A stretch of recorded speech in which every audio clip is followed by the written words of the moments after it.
പ്രിയ പ്രേക്ഷകർക്കും good morning കേരളത്തിലേക്ക് സ്വാഗതം. എല്ലാവർക്കും നല്ലൊരു ദിനം ആശംസിച്ചുകൊണ്ട് ഇന്നത്തെ വാർത്തകൾ നമുക്കൊന്ന് ആരംഭിക്കാം. ശബരിമല സ്വർണ്ണക്കൊള്ള കേസിൽ എ പത്മകുമാർ കസ്റ്റഡിയിൽ നിന്ന് പോകുന്നതിന് മുൻപ് SITക്ക് ഇന്ന് എന്തൊക്കെ വിവരങ്ങൾ കിട്ടും? ലേബർ കോഡിൽ തൊഴിലാളി സംഘടനകളുമായുള്ള മന്ത്രി വി ശിവൻകുട്ടിയുടെ യോഗം എന്താകും? കർണാടകയിലെ മുഖ്യമന്ത്രി സ്ഥാനം സംബന്ധിച്ച കോൺഗ്രസിൽ തീരുമാനം എപ്പോഴാകും? ഹോങ്കോങ്ങിലെ തായ്പോയിൽ കെട്ടിട സമുച്ചയത്തിലുണ്ടായ തീപിടുത്തത്തിൽ മരണം 44ആയി. 45ഓളം പേർക്ക് ഗുരുതര പരിക്ക്. 279 പേരെ കാണാനില്ല. ഉണ്ടായത് ഏറ്റവും രൂക്ഷമായ ലെവൽ 5 അഗ്നിബാധയെന്ന് രക്ഷാപ്രവർത്തകർ. അറ്റകുറ്റപ്പണിയുടെ ചുമതലയിലുണ്ടായിരുന്ന കമ്പനിയിലെ 3 ഉദ്യോഗസ്ഥർ അറസ്റ്റിൽ. മുളയും സോഫ്റ്റ് ഫോമും കൊണ്ടുണ്ടാക്കിയ നിർമ്മിതികൾ തീ അതിവേഗം പടരുന്നതിന് കാരണമായി എന്ന പ്രാഥമിക നിഗമനം.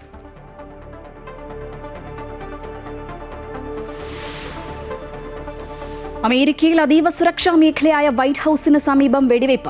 2 നാഷണൽ ഗാർഡ് അംഗങ്ങൾക്ക് ഗുരുതര പരിക്ക്. അക്രമിയെ കസ്റ്റഡിയിലെടുത്ത പോലീസ്. അഫ്ഗാൻ പൗരനെന്ന് സൂചന. 10 മുതൽ 15 റൗണ്ട് വരെ അക്രമി വെടിവെച്ചു എന്ന ദൃക്സാക്ഷികൾ.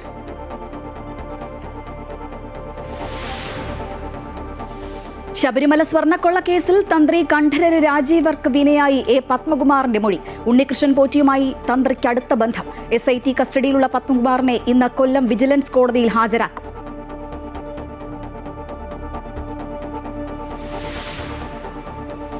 തൊഴിൽ മേഖലയിലെ സമഗ്ര പരിഷ്കരണം ലക്ഷ്യമിട്ടുള്ള ലേബർ കോഡിൽ ചർച്ച നടത്താൻ മന്ത്രി ശിവൻകുട്ടി വിളിച്ച യോഗം ഇന്ന്. തൊഴിലാളി സംഘടനകൾ പങ്കെടുക്കും. ചർച്ച നടത്താതെ കരട് ചട്ടങ്ങളുടെ വിജ്ഞാപനം ഇറക്കിയതിനെതിരെ പ്രതിഷേധം അറിയിക്കാൻ ഇടത് സംഘടനകൾ.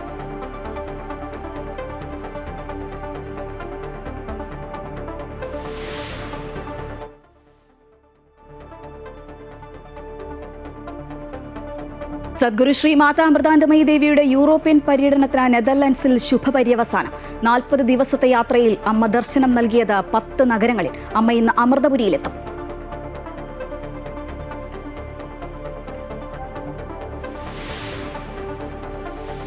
കർണാടക കോൺഗ്രസിൽ രാഷ്ട്രീയ പ്രതിസന്ധി രൂക്ഷം. മുഖ്യമന്ത്രി സ്ഥാനം സംബന്ധിച്ച് ധാരണ നടപ്പിലാക്കണമെന്ന ആവശ്യം ശക്തമാക്കി DK ശിവകുമാർ വിഭാഗം. ഈ ആഴ്ച പ്രശ്നപരിഹാരമുണ്ടാകുമെന്ന് ഹൈക്കമാൻഡ്. മല്ലികാർജ്ജുൻ ഖാർഗെ നേരിട്ട് ചർച്ച നടത്തും. ബീഹാർ തെരഞ്ഞെടുപ്പ് പരാജയം ചർച്ച ചെയ്യാൻ AICC യോഗം ഇന്ന്.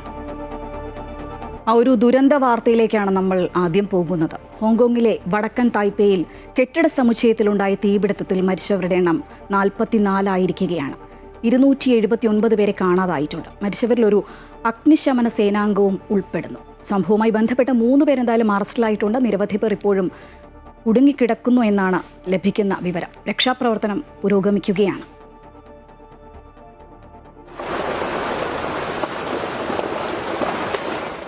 വാങ് ഫുക് കോർട്ട് എന്ന ബഹുനില ഫ്ളാറ്റ് കെട്ടിട സമുച്ചയത്തിൽ ഇന്നലെ ഉച്ചയോടെയാണ് അഗ്നിബാധയുണ്ടായത്. ഹോങ്കോങ്ങിലെ അഗ്നിബാധ അളവുകളിൽ ഏറ്റവും ഉയർന്ന അളവ് ലെവൽ 5 ആണ്. ആ അളവിലുള്ള അഗ്നിബാധയാണ് ഇവിടെ ഉണ്ടായത്. പ്രാദേശിക സമയം ഇന്നലെ വൈകിട്ട് 6:22ഓടെയായിരുന്നു സംഭവം. 31 നിലകളുള്ള കെട്ടിടത്തിൽ നിന്ന് ആദ്യം പുക ഉയരുകയും പിന്നാലെ തീ ആളിക്കത്തുകയുമായിരുന്നു. അറ്റകുറ്റപ്പണികളുടെ ഭാഗമായി കെട്ടിടങ്ങൾക്ക് പുറമേ കെട്ടിയ മുളകളിൽ നിന്നാണ് ആദ്യം തീ പടർന്നത്. ഇത് മറ്റ് കെട്ടിടങ്ങളിലേക്ക് വ്യാപിക്കുകയായിരുന്നു. 1980കളിൽ നിർമ്മിച്ച 8 കെട്ടിടങ്ങളടങ്ങുന്ന ഈ ഭാഗത്ത് 2000ഓളം പാർപ്പിട സമുച്ചയങ്ങളുണ്ട്. ഇവിടെ 4800 പേർ താമസിക്കുന്നുണ്ടെന്നാണ് കണക്ക്. ഹോങ്കോങ്ങിലെ തന്നെ ഏറ്റവും അധികം താമസക്കാരുള്ള കെട്ടിടങ്ങളിൽ ഒന്നാണ് അഗ്നിബാധ പൊട്ടിപ്പുറപ്പെട്ടത്. തീപിടുത്തത്തിന് പിന്നിലെ കാരണം ഇതുവരെ കണ്ടെത്തിയിട്ടില്ല. അന്വേഷണത്തിനായി പോലീസും അഗ്നിരക്ഷാസേനയും ചേർന്ന് പ്രത്യേക സംഘം രൂപീകരിച്ചിട്ടുണ്ട്. 52നും 68നും ഇടയിൽ പ്രായമുള്ള 3 പുരുഷന്മാരാണ് അറസ്റ്റിലായത്. തീപിടുത്തമുണ്ടായ പാർപ്പിട സമുച്ചയത്തിന്റെ അറ്റകുറ്റപ്പണി നടത്തിയിരുന്ന കമ്പനിയുടെ ഉദ്യോഗസ്ഥരാണ് ഇവർ. അഗ്നിബാധയുണ്ടായ കെട്ടിടത്തിലെ താമസക്കാർക്കായി 1400 വീടുകൾ സജ്ജമാക്കിയിട്ടുണ്ട്.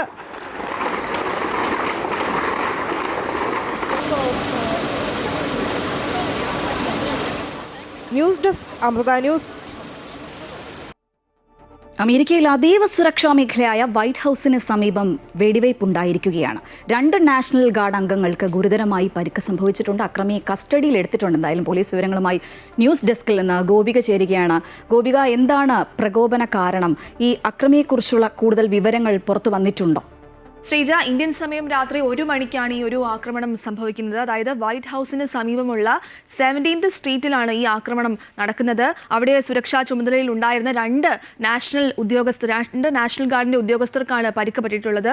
ഇവരുടെ തലയ്ക്കാണ് പരിക്ക് പറ്റിയത്. അതുകൊണ്ട് തന്നെ അതീവ ഗുരുതര അവസ്ഥയിലാണ് ഇവരുടെ ആരോഗ്യനില. ഒപ്പം തന്നെ അക്രമിക്കും പരിക്ക് പറ്റിയിട്ടുണ്ടായിരുന്നു ഈ വെടിവെപ്പിന്റെ സമയത്ത്.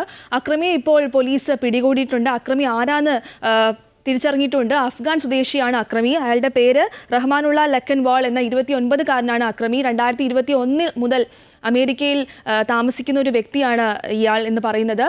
നമുക്ക് ഇനി ദൃക്സാക്ഷികളുടെ ഒരു ബൈറ്റ്, അവരുടെ ഒരു പ്രതികരണം കേൾക്കാം. കാരണം വളരെ ഭീതിയോടെയാണ് ഈ ഒരു വെടിവെപ്പ് ഉണ്ടായ സമയത്ത് തങ്ങൾക്ക് തോന്നിയത് എന്ന് ദൃക്സാക്ഷികൾ പറയുന്നുണ്ട്. അവരുടെ ഒരു പ്രതികരണം കേൾക്കാം.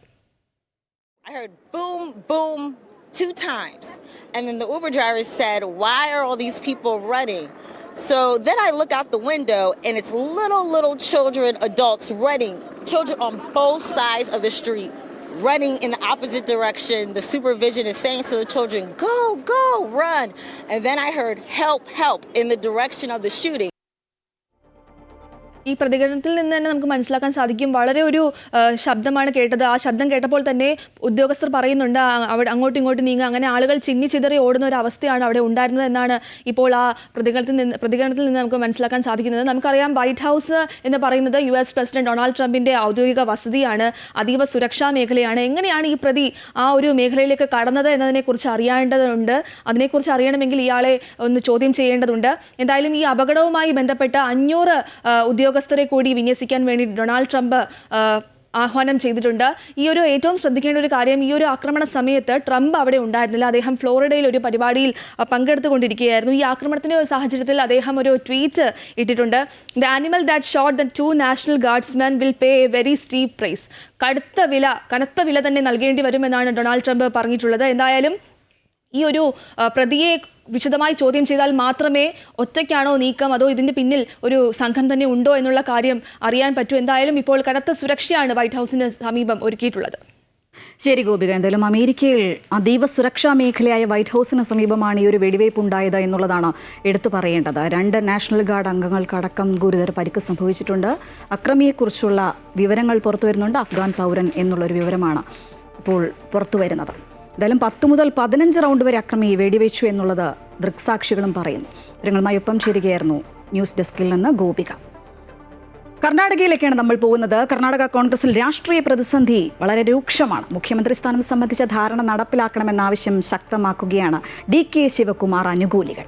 ഈ ആഴ്ച തന്നെ പ്രശ്നപരിഹാരം ഉണ്ടാകുമെന്നാണ് കോൺഗ്രസ് ഹൈക്കമാൻഡ് ഉറപ്പ് നൽകിയിട്ടുള്ളത്. കൂടുതൽ വിവരങ്ങളുമായി KK പ്രശാന്ത് ചേരുകയാണ്. പ്രശാന്ത്, സിദ്ധരാമയ്യ പക്ഷവും DK ശിവകുമാർ പക്ഷവും തമ്മിൽ നല്ല അടിയാണ്. അതുകൊണ്ട് തന്നെ മല്ലികാർജ്ജുൻ ഖാർഗെ എത്തി പ്രശ്നപരിഹാരത്തിനായിട്ടുള്ള ചർച്ചകൾ നടക്കുമെന്നൊക്കെ അറിയുന്നു. വലിയ തോതിലുള്ള കൂടിക്കാഴ്ചകളും ചർച്ചകളും ഒക്കെ തന്നെ ഈ ഒരു വിഷയത്തിൽ ഇപ്പോൾ നടന്നുകൊണ്ടിരിക്കുന്നത്.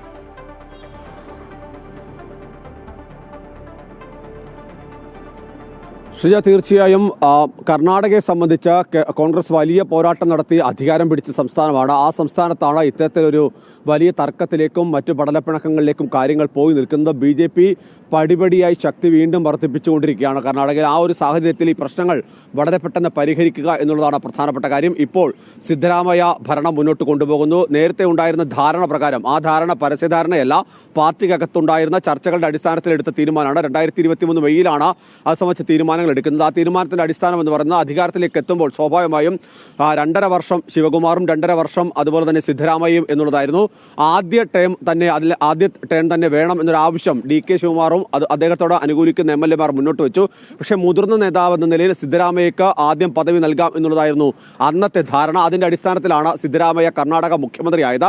പക്ഷേ ഇപ്പോൾ സാഹചര്യങ്ങൾ മാറി. മാത്രമല്ല, ഏറ്റവും പ്രധാനപ്പെട്ട കാര്യം, ഈ സമയവും കഴിഞ്ഞിരിക്കുന്നു എന്നുള്ളതാണ്. ആ സമയവും കഴിഞ്ഞ് ദിവസങ്ങൾ കഴിഞ്ഞിട്ടും മാസങ്ങളായിട്ടും ഇത്തരത്തിലൊരു നീക്കം ഉണ്ടാകുന്നില്ല എന്നുള്ളതാണ് DK ശിവകുമാറുമായി ബന്ധപ്പെട്ട വൃത്തങ്ങൾ സൂചിപ്പിക്കുന്നത്. നേരത്തെ ഉണ്ടായിരുന്ന ധാരണ പൂർണ്ണമായി നടപ്പിലാക്കണം, അല്ലെങ്കിൽ ശക്തമായ നടപടികളിലേക്ക് പോകും എന്നുള്ളതാണ് അവർ മുന്നറിയിപ്പ് നൽകിയിട്ടുണ്ട്. ഈ വിഷയം നേതാക്കൾ ഒന്നിച്ചല്ലെങ്കിൽ പോലും പല ഘട്ടങ്ങളിലായി പലതരത്തിലുള്ള MLA മാർ ദേശീയ നേതൃത്വവുമായി ചർച്ചകൾ നടത്തിയിട്ടുണ്ട്. കഴിഞ്ഞ ദിവസവും MLA മാർ കർണാടകയിൽ നിന്ന് ഡൽഹിയിലേക്ക് എത്തി കോൺഗ്രസ് അധ്യക്ഷനെ ഉൾപ്പെടെ കണ്ടിരുന്നു. പക്ഷേ അക്കാര്യത്തിലും തീരുമാനമായിട്ടില്ല. മല്ലികാർജ്ജുൻ ഖാർഗെ ഇന്നലെ വൈകി പറഞ്ഞത് 1-ാം തീയതിയോടുകൂടി കാര്യത്തിൽ പ്രശ്നപരിഹാരം ഉണ്ടാകും, എന്താണ് ഉചിത തീരുമാനം എന്നുള്ളത് അറിയിക്കാം എന്നുള്ളതാണ് അദ്ദേഹം വ്യക്തമാക്കിയത്. അതിനാവശ്യമായ ചർച്ചകൾ മുന്നോട്ട് പോകുന്നു എന്നുള്ളതാണ് പ്രധാനപ്പെട്ട കാര്യം. നമുക്ക് മനസ്സിലാക്കാൻ കഴിഞ്ഞ ഇക്കാര്യത്തിൽ നിർണായക തീരുമാനം എടുക്കേണ്ടത് രാഹുൽ ഗാന്ധിയാണ്. നിലവിലെ രാഷ്ട്രീയ സാഹചര്യങ്ങൾ വിലയിരുത്തി മാത്രമാണ് അക്കാര്യത്തിൽ തീരുമാനം എടുക്കുക എന്നുള്ളതാണ് രാഹുൽ ഗാന്ധിയുമായി അടുത്ത വൃത്തങ്ങൾ സൂചിപ്പിക്കുന്നത്. ഏതായാലും അതിശക്തമായ പ്രതിഷേധത്തിലേക്ക് പല ഘട്ടത്തിലും MLA മാർ പോകുന്നു. നിശിതമായി സിദ്ധരാമയ്യയെ വിമർശിക്കുന്നു.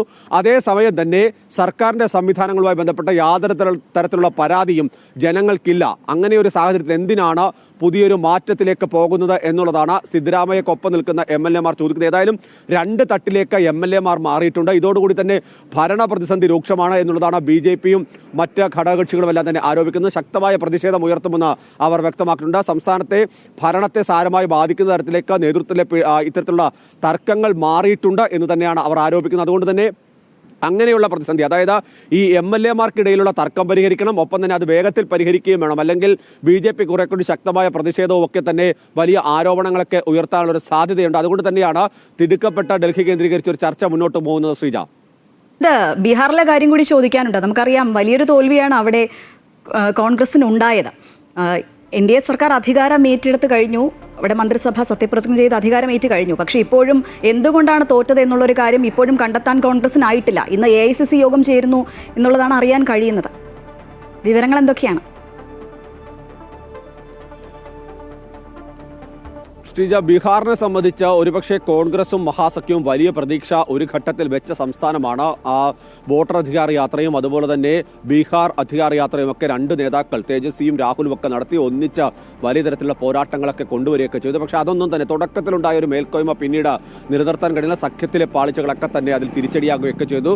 BJP ആണെങ്കിൽ വലിയ തരത്തിൽ പോരാട്ടം നടത്തുകയും ഒപ്പം തന്നെ ഈ വെല്ലുവിളികളെല്ലാം അറിയുന്ന ചരിത്ര നേട്ടം ഉണ്ടാക്കുകയും ഒക്കെ ചെയ്യുന്നു, സർക്കാർ ഉണ്ടാക്കുന്നു. അങ്ങനെ ഏറ്റവും പ്രധാനപ്പെട്ട നീക്കങ്ങൾ നടത്തുമ്പോൾ കോൺഗ്രസിനെ സംബന്ധിച്ച വലിയ തിരിച്ചടി ഉണ്ടായി എന്നുള്ളതാണ് ഏറ്റവും പ്രധാനപ്പെട്ട കാര്യം. ഒരുപക്ഷെ 19-ൽ നിന്ന് 6-ലേക്ക് എത്തുന്ന സാഹചര്യം എന്ന് പറയുന്നത് കോൺഗ്രസ് ഒരു ഘട്ടത്തിൽ പോലും ചിന്തിച്ചിരുന്നില്ല എന്നുള്ളതാണ് എടുത്തു പറയേണ്ടത്. അതുകൊണ്ട് തന്നെയാണ് ഇത്തരത്തിലൊരു എന്താണ് സംഭവിച്ചത് എന്നുള്ള ഒരു പരിശോധനയിലേക്ക് പോകുന്നത്. കോൺഗ്രസിനുള്ളിൽ തന്നെ ഉയർന്നൊരു വിമർശനം എന്ന് പറയുന്നത് പലപ്പോഴും പല ആരോപണങ്ങളും രാഹുൽ ഗാന്ധി ഉയർത്തുന്നുണ്ട്. പക്ഷെ അതിന് തുടർച്ച ഉണ്ടാകുന്നില്ല. വോട്ടർ അധികാര യാത്രയുമായി ബന്ധപ്പെട്ട വലിയ പോരാട്ടം രാഹുൽ ഗാന്ധി ബീഹാറിൽ കാഴ്ചവെച്ചു. കോൺഗ്രസിന് മേൽക്കൈ കിട്ടുന്ന ഒരു തീരത്തിലേക്ക് കാര്യങ്ങളൊക്കെ സംഭവിച്ചു. പക്ഷേ പ്രധാനപ്പെട്ട വിഷയം അതിനുശേഷം ഒരു തുടർ നീക്കവും അതുമായി ബന്ധപ്പെട്ട് ഉണ്ടായില്ല എന്നുള്ളതാണ്. പിന്നീട് തേജസ്വിയുടെ യാത്ര ഉണ്ടാകുന്നു, ആ യാത്ര മുന്നോട്ട് പോകുന്നു. ഒന്നിച്ച് വലിയ തരത്തിലുള്ള ഒരു പ്രചരണത്തിലേക്ക് കാര്യങ്ങൾ പോയില്ല എന്ന് തന്നെയാണ് കോൺഗ്രസ് നേതൃത്വം വിലയിരുത്തുന്നത്. അത്തരത്തിലുള്ള പിഴവുകൾ ഉണ്ടായി എന്നുള്ളതാണ്. ഇനിയിപ്പോൾ വോട്ട് മോഷണം ഉൾപ്പെടെയുള്ള ആരോപണങ്ങൾ കോൺഗ്രസ് എന്തായാലും ഉന്നയിക്കുന്നു ഉറപ്പാണ്. നേരത്തെ തന്നെ അതുമായി ബന്ധപ്പെട്ട ആരോപണങ്ങൾ ശക്തമാക്കി നിലനിർത്തുകയൊക്കെ ചെയ്യുന്നുണ്ട്. അക്കാര്യത്തിൽ എന്ത് നിലപാട് ഇനി തുടർന്ന് അങ്ങോട്ട് സ്വീകരിക്കുമെന്ന് ഹരിയാനയിലെ ചില കാര്യങ്ങളൊക്കെ തന്നെ ഈ കഴിഞ്ഞ ദിവസങ്ങളിലൊക്കെ പുറത്തു കൊണ്ടുവരാനുള്ള ശ്രമം കോൺഗ്രസിന്റെ ഭാഗത്തുണ്ടായിരുന്നു. ഇനി ബീഹാറുമായി ബന്ധപ്പെട്ട കൂടുതൽ കാര്യങ്ങൾ പുറത്തു കൊണ്ടുവരാനുള്ള നീക്കം ആരംഭിക്കുമെന്ന് നേരത്തെ തന്നെ കോൺഗ്രസ് നേതാക്കൾ വ്യക്തമാക്കിയിട്ടുണ്ട്. അതുകൊണ്ട് തന്നെ അതിന് ശ്രദ്ധ കേന്ദ്രീകരിക്കാനായിരിക്കും ഇന്നത്തെ യോഗത്തിൽ ശ്രദ്ധിക്കുക. ഒപ്പം തന്നെ ബീഹാർ ഉൾപ്പെടെയുള്ള സംസ്ഥാനങ്ങളിൽ കുറെ കൂടി ശ്രദ്ധ കേന്ദ്രീകരിച്ച താഴെ തട്ട് മുതൽ പ്രവർത്തകരെ സജ്ജരാക്കി മുന്നോട്ട് പോകേണ്ട നിർദ്ദേശമാണ്. മറ്റൊരു പ്രധാനപ്പെട്ട കാര്യം, പശ്ചിമബംഗാൾ തെരഞ്ഞെടുപ്പിലേക്ക് പോവുകയാണ്. കേരളം, പശ്ചിമബംഗാൾ ഒക്കെ തെരഞ്ഞെടുപ്പിലേക്ക് പോവുകയാണ്. കേരളത്തിൽ എന്തായാലും രാഷ്ട്രീയ അടിത്തറ ശക്തമാണ് എന്ന് കോൺഗ്രസ് വിലയിരുത്തുന്നുണ്ട്. മറുവശത്ത് പശ്ചിമബംഗാളിൽ ഇപ്പോഴത്തെ സാഹചര്യത്തിൽ കോൺഗ്രസ് ഒരു തരത്തിലും അവിടെ ഏതെങ്കിലും തരത്തിൽ പ്രതിഷേധങ്ങളിലേക്ക് പോകുന്ന സാഹചര്യം ഉണ്ടായാൽ SIR-മായി ബന്ധപ്പെട്ട തൃണമൂൽ അതിശക്തമായ പ്രതിഷേധം നടത്തുകയാണ്. പക്ഷേ അവിടെയൊന്നും കോൺഗ്രസ് ഇല്ല എന്നുള്ളതൊരു പ്രധാനപ്പെട്ട വിഷയം തന്നെയാണ്. കോൺഗ്രസ് ഒരു ഘട്ടത്തിൽ ഭരിച്ചിരുന്ന സംസ്ഥാനം കൂടിയാണ്. അതുകൊണ്ട് തന്നെ ഇത്തരം സംസ്ഥാനങ്ങളിൽ കൂടി ശക്തി വർദ്ധിപ്പിക്കുകയോ അല്ലെങ്കിൽ സ്വാധീനം ഉറപ്പിക്കുകയോ ചെയ്യാൻ വേണ്ടിയുള്ള പ്രവർത്തനങ്ങൾ കൂടി ഇന്നത്തെ യോഗം ഒരു നിർണായക തീരുമാനമെടുത്തേക്കും. ശ്രീജ, ശരി പ്രശാന്ത്, ദേശീയ തലത്തിലെ രണ്ട് പ്രധാന വാർത്തകളുടെ വിവരങ്ങൾ പങ്കുവയ്ക്കുകയായിരുന്നു KK പ്രശാന്ത്. ഇനി ശബരിമല സ്വർണ്ണക്കൊള്ളയിലെ കാര്യം കൂടി അറിയേണ്ടതുണ്ട്. ശബരിമല സ്വർണ്ണക്കൊള്ളയിൽ ഹൈക്കോടതി നിർദ്ദേശിച്ച 6 ആഴ്ചത്തെ സമയപരിധി അവസാനിച്ചിട്ടും അന്വേഷണം പൂർത്തിയാക്കാനാകാതെ SIT. ചോദ്യം ചെയ്യലും തെളിവെടുപ്പും ഇതുവരെ പൂർത്തിയായിട്ടില്ല. അന്വേഷണത്തിൽ കൂടുതൽ സമയം തേടുകയാണ് അവർ. തന്ത്രിക്കും ഉണ്ണികൃഷ്ണൻ പോറ്റിക്കും വളരെ അടുത്ത ബന്ധമെന്ന് ദേവസ്വം ബോർഡ് മുൻ പ്രസിഡന്റ് A. പത്മകുമാർ മൊഴി നൽകിയിട്ടുണ്ട്. പത്മകുമാറിനെ ഇന്ന് കൊല്ലം കോടതിയിൽ ഹാജരാക്കും. കൂടുതൽ വിവരങ്ങളുമായി ദേവിക ചേരുകയാണ്. ദേവിക, ഈ പറഞ്ഞതുപോലെ അവരുടെ അടുത്ത സമയം തീരെയില്ല, അതിനുള്ളിൽ കാര്യങ്ങളൊക്കെ നടപ്പാക്കണം. അതുകൊണ്ട് തന്നെ കൂടുതൽ സമയത്തിനായിട്ടുള്ള സാവകാശമൊക്കെ തേടുകയാണ്. അപ്പോഴാണ് പത്മകുമാറിൻ്റെ ഒരു കസ്റ്റഡി കാലാവധി ഇന്നിപ്പോൾ 5 മണിക്ക് അവസാനിക്കുകയാണ്. അതിനുള്ളിൽ അദ്ദേഹത്തിൽ നിന്ന് മാക്സിമം കാര്യങ്ങൾ കിട്ടണം. ആ തരത്തിലുള്ളൊരു അതൊന്ന് വേഗത്തിലാക്കാൻ, അല്ലെങ്കിൽ എന്തായിരിക്കും കൂടുതൽ വിവരങ്ങൾ കേട്ടോ? തന്ത്രിയെക്കുറിച്ചുള്ള വിവരങ്ങളൊക്കെ ഇന്നലെ കിട്ടി. ഇനി ദേവസ്വം ബോർഡിലേക്ക് ഈ കാര്യങ്ങൾ, ദേവസ്വം ബോർഡിൽ നിന്ന് ദേവസ്വം വകുപ്പിലേക്ക് ഈ കാര്യങ്ങളൊക്കെ പോകുമോ, മന്ത്രിയിലേക്കൊക്കെ പോകുമോ എന്നുള്ളൊരു കാര്യമാണ് എല്ലാവരും ഉറ്റുനോക്കുന്നത്, അല്ലേ? തീർച്ചയായിട്ടും ശ്രീജ, ഈ ഒരു സ്വർണ്ണക്കൊള്ളയിൽ, ശബരിമല സ്വർണ്ണക്കൊള്ളയിൽ അന്വേഷണത്തിനായി ഹൈക്കോടതി ഒക്ടോബർ 6-ാം തീയതിയാണ് ഇത്തരത്തിലൊരു പ്രത്യേക അന്വേഷണ സംഘത്തിനെ ADGP H. വെങ്കടേഷിന്റെ നേതൃത്വത്തിൽ നിയോഗിക്കുന്നത്. അതിനുശേഷം ആ ഒരു സമയപരിധി ഇന്ന് അവസാനിക്കുകയാണ്. ഇനി ഡിസംബർ 3-നായിരിക്കും ഹൈക്കോടതി ഈ കേസ് പരിഗണിക്കുക. ഇതിനിടയ്ക്ക് 2 ഇടക്കാല റിപ്പോർട്ടുകൾ ഇത്തരത്തിൽ SIT കൈമാറിയിരുന്നു. നമുക്കറിയാം 2 കേസുകളിലാണ് നിലവിൽ FIR രജിസ്റ്റർ ചെയ്തിട്ടുള്ളത്. ഈ ദ്വാരപാലക ശില്പങ്ങളിലെയും കട്ടിളപ്പാളി പാളികളിലെയും സ്വർണ്ണപ്പാളികൾ പുറത്തു കൊണ്ടുപോയി ഇത്തരത്തിൽ കൃത്രിമം നടത്തിയ കേസിലാണ് 2 എഫ്ഐആറുകൾ രേഖപ്പെടുത്തിയിട്ടുള്ളത്. ഈ 2 കേസുകളിലുമായി ആകെ 15 പ്രതികൾ ഉണ്ടെങ്കിലും ഇതുവരെ 6 പ്രതികളെ മാത്രമേ അറസ്റ്റ് രേഖപ്പെടുത്തിയിട്ടുള്ളൂ. ഇതിൽ ജയശ്രീയുടെ അറസ്റ്റാണ് വൃക്കരോഗ സംബന്ധമായ ചികിത്സയെ തുടരുന്നതിനാൽ കോടതി തടഞ്ഞുവച്ചിട്ടുള്ളത്. മറ്റ് ചോദ്യം ചെയ്യലുകളോ അറസ്റ്റുകളോ പൂർത്തിയായിട്ടില്ലാത്ത സാഹചര്യത്തിൽ കൂടുതൽ സാവകാശം നേരത്തെ തന്നെ ഇത്തരത്തിൽ SIT തേടിയിരുന്നു. എന്തായാലും ഇനിയൊരു അന്തിമ റിപ്പോർട്ട് ഈ ഡിസംബർ 3-ാം തീയതി ഹൈക്കോടതി വീണ്ടും ഈ കേസ് പരിഗണിക്കുമ്പോൾ SITക്ക് സമർപ്പിക്കാൻ സാധിച്ചേക്കില്ല. കാരണം ഇതിൽ ചോദ്യം ചെയ്യലോ തെളിവെടുപ്പോ ഇതുവരെ പൂർത്തിയായിട്ടില്ല. ആ സമയത്ത് ഈ ഒരു അന്വേഷണത്തിന്റെ വ്യാപ്തി കോടതിയെ മനസ്സിലാക്കാൻ സാധിച്ചാൽ കൂടുതൽ സമയം നീട്ടിക്കിട്ടാൻ തന്നെയാണ് സാധ്യത. അതിനിടയ്ക്കാണ് ഇതിനിടയ്ക്ക് ഈ അറസ്റ്റ് ചെയ്തിട്ടുള്ള 2 ഉന്നതരാണ് ദേവസ്വം ബോർഡ് പ്രസിഡന്റുമാരായിരുന്ന A. പത്മകുമാറും N. വാസുവും. ഈ N. വാസുവിന്റെ അറസ്റ്റ് രേഖപ്പെടുത്തിയതോടുകൂടിയാണ് ഇത്തരത്തിൽ അഴിമതി നിരോധന വകുപ്പ് കൂടി ചേർക്കുകയും അതോടെ റാന്നി മജിസ്ട്രേറ്റ് കോടതിയുടെ പരിഗണനയിൽ ഉണ്ടായിരുന്ന കേസാണ് ഇത്തരത്തിൽ കൊല്ലം വിജിലൻസ് കോടതിയിലേക്ക് മാറിയത്. എന്തായാലും കഴിഞ്ഞ ദിവസമാണ് A. പത്മകുമാറിനെ SITക്ക് കസ്റ്റഡിയിൽ വാങ്ങാനായത്. ഇന്ന് വൈകുന്നേരം 4 മണിവരെയാണ് കോടതി കസ്റ്റഡി കാലാവധിയായി നൽകിയിട്ടുള്ളത്. അതിനുള്ളിൽ ഈ പത്മകുമാറിന്റെ കയ്യിൽ നിന്നും കൃത്യമായിട്ടുള്ള വിവരങ്ങൾ SITക്ക് ശേഖരിക്കാനാകുമോ എന്നതാണ് നിർണായകം. പത്മകുമാർ കഴിഞ്ഞ ദിവസം ഈ തന്ത്രി കണ്ഠരര് രാജീവരെ കൊടുക്കുന്ന രീതിയിൽ ഒരു മൊഴി നൽകിയിരുന്നു. അതായത് ഉണ്ണികൃഷ്ണൻ പോറ്റിയും തന്ത്രിയും തമ്മിൽ വളരെ അടുത്ത ആത്മബന്ധമാണ് ഉണ്ടായിരുന്നത്. അതുകൊണ്ട് തന്നെയാണ് ഇത്രയും ഉദ്യോഗസ്ഥരെ ഉണ്ണികൃഷ്ണൻ പോറ്റിക്ക് ഇത്ര വിശ്വാസത്തിലെടുക്കാൻ സാധിച്ചതെന്ന് അതടക്കമുള്ള മൊഴി നൽകിയിരുന്നു. എന്തായാലും വരും മണിക്കൂറുകളെ വളരെ നിർണായകമാണ്. കാരണം കൂടുതൽ ഉന്നതരിലേക്ക് മന്ത്രിതലത്തിലേക്കൊക്കെ ഇത്തരത്തിൽ ഈ അന്വേഷണം നീളുമോ എന്നത് കാത്തിരുന്ന് തന്നെ കാണണം. ശ്രീജ, ദേവിക, ഈ പറഞ്ഞതുപോലെ ഏറ്റവും ഒടുവിൽ അറസ്റ്റിലായ പത്മകുമാർ അതിൽ അവസാനിക്കുന്നില്ല. അതൊരാൾ മാത്രമാണ്. ആ കണ്ണി ഇനിയും നീളും എന്നുള്ളതാണ് മനസ്സിലാക്കാൻ സാധിക്കുന്നത്. അങ്ങനെയെങ്കിൽ ഇവർക്ക് സ്വാഭാവികമായും കൂടുതൽ സമയം ആവശ്യമായി വരില്ലേ അവരിലേക്കൊക്കെ എത്തിപ്പെടാൻ? തീർച്ചയായിട്ടും SITക്ക് ഇനിയും കൂടുതൽ സമയം ആവശ്യമായിട്ടുണ്ട്. കാരണം ഞാൻ നേരത്തെ സൂചിപ്പിച്ചതുപോലെ തന്നെ ആകെ 15 പ്രതികളുള്ള കേസിൽ ആകെ 6 പേരുടെ അറസ്റ്റ് മാത്രം രേഖപ്പെടുത്താനാണ് ഈ ഒരു കാലയളവിൽ SITക്ക് കഴിഞ്ഞിട്ടുള്ളത്. കൂടുതൽ പേരിലേക്ക് അന്വേഷണം എത്തിയാൽ മാത്രമേ, കൂടുതൽ അറസ്റ്റുകൾ രേഖപ്പെടുത്തിയാൽ മാത്രമേ അവരെ ചോദ്യം ചെയ്യാനും അതിലൂടെ ഉന്നതരിലേക്ക് എത്തിച്ചേരാനും സാധിക്കുകയുള്ളൂ. ഈ ഒരു കേസിന്റെ തുടക്കം മുതൽ നമ്മൾ പരിശോധിക്കുകയാണെങ്കിൽ നമുക്ക് ആദ്യം മുതൽ തന്നെ ഇത് ഉണ്ണികൃഷ്ണൻ പോറ്റിയിൽ ഒതുങ്ങി നിൽക്കുന്ന ഒരു കേസല്ല എന്ന കാര്യത്തിൽ വ്യക്തതയുണ്ടായിരുന്നു. എന്നാൽ കുറച്ച് ദിവസങ്ങൾ കൂടി കഴിയുമ്പോൾ കൂടുതൽ ഉന്നതരിലേക്ക് ഈ അന്വേഷണം നീങ്ങുന്നത് തന്നെയാണ് നമുക്ക് കാണാൻ സാധിച്ചത്. ആ സമയത്താണ് അന്നത്തെ ദേവസ്വം മന്ത്രിയായിരുന്ന കടകംപള്ളി സുരേന്ദ്രനിലേക്ക് അടക്കം ഇത്തരത്തിൽ ഈ അന്വേഷണം എത്തുമോ എന്നൊരു തോന്നൽ നമുക്കുണ്ടാകുന്നത്. അതായത് ഈ ദേവസ്വം ബോർഡ് പ്രസിഡന്റും CPM നേതാവുമായിരുന്ന A. പത്മകുമാർ വളരെ വ്യക്തമായി പറഞ്ഞത് ഇത്തരത്തിൽ സർക്കാരിന്റെ മുൻപിൽ വന്നൊരു നിർദ്ദേശം, സർക്കാരിന്റെ നിർദ്ദേശപ്രകാരമാണ് ഉചിതമായ രീതിയിൽ പരിഗണിക്കാൻ പറഞ്ഞതുകൊണ്ട് മാത്രമാണ് ഈ ഉണ്ണികൃഷ്ണൻ പോറ്റിക്ക് സ്പോൺസർഷിപ്പ് നൽകിയത് എന്ന കാര്യമാണ് പത്മകുമാർ വ്യക്തമാക്കിയത്. തന്ത്രി കഴിഞ്ഞ ദിവസം കൊടുത്ത മൊഴി നമുക്ക് നോക്കുകയാണെങ്കിൽ അതിൽ നിന്ന് നമുക്ക് മനസ്സിലാകുന്നത് ദേവസ്വം ബോർഡ് തന്ത്രിയോട് കൃത്യമായ രീതിയിൽ ഇത്തരത്തിൽ ഈ അറ്റകുറ്റപ്പണികൾ നടത്തണമെന്ന കാര്യം പറഞ്ഞതുകൊണ്ടാണ് താൻ അനുമതി കൊടുത്തതും ദൈവത്തിന്റെ അനുജ്ഞ നോക്കി അനുമതി നൽകുക മാത്രമാണ് ചെയ്തതെന്നുമാണ് തന്ത്രിമാരായ കണ്ഠരര് രാജീവരും കണ്ഠരര് മോഹനരും വ്യക്തമാക്കിയത്. അതേസമയം പത്മകുമാർ ആവർത്തിക്കുന്നത് ഈ ഒരു അറ്റകുറ്റപ്പണി വളരെ ആവശ്യമായതായിരുന്നു. അതായത് ദ്വാരപാലക ശില്പത്തിന്റെ സ്വർണ്ണ അങ്കിയുടെ നിറം മങ്ങിയിരുന്നു. ആ സമയത്ത് ഇത്തരത്തിൽ ഈ സ്വർണ്ണ ക്ലാഡിംഗ്, അതായത് ഗോൾഡ് ക്ലാഡിംഗ് നടത്താൻ വേണ്ടിയിട്ട് ഇത്തരത്തിൽ ക്ഷേത്രത്തിനുള്ളിൽ വെച്ച്, ക്ഷേത്ര പരിസരത്തിനുള്ളിൽ വെച്ച് നടത്തുക സാധ്യമായിരുന്നില്ല. അതുകൊണ്ടാണ് ഇത് പുറത്തേക്ക് കൊണ്ടുപോകാൻ അനുമതി നൽകിയത്. പക്ഷേ കൃത്യമായിട്ടുള്ള തൂക്കം നോക്കി മാത്രമേ പുറത്തു കൊണ്ടുപോകാൻ പാടുള്ളൂ എന്ന കാര്യമാണ് താൻ പറഞ്ഞതെന്നാണ് പത്മകുമാർ വ്യക്തമാക്കുന്നത്. അതായത് സർക്കാരിന് കൃത്യമായ പങ്കുണ്ട് എന്ന മൊഴി പത്മകുമാർ നൽകിയതിന്റെ അടിസ്ഥാനത്തിലാണ് SIT ഇദ്ദേഹത്തെ കസ്റ്റഡിയിൽ വാങ്ങുന്നത് തന്നെ. ആ മൊഴിയിൽ ഇനി കൂടുതൽ വിവരങ്ങൾ ശേഖരിക്കാനാണ് SITയുടെ നീക്കം. ശ്രീജ, തീർച്ചയായും സ്വർണ്ണക്കൊള്ളയിൽ ഇനി ആരൊക്കെയുണ്ട് കുടുങ്ങാൻ? ഓരോ ഭക്തനും അതിനായി ഉറ്റുനോക്കുകയാണ്. വിവരങ്ങളുമായി ഒപ്പം ചേരുകയായിരുന്നു ദേവിക ചന്ദ്രൻ.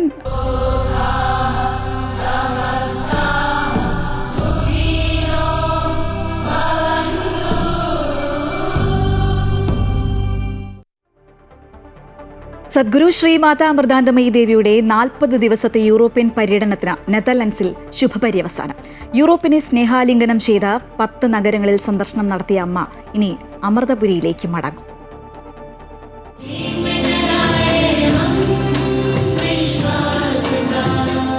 ഒക്ടോബർ 17 തുടങ്ങിയ അമ്മയുടെ യൂറോപ്യൻ പര്യടനത്തിന് നെതർലൻഡ്സിൽ സമാപനം.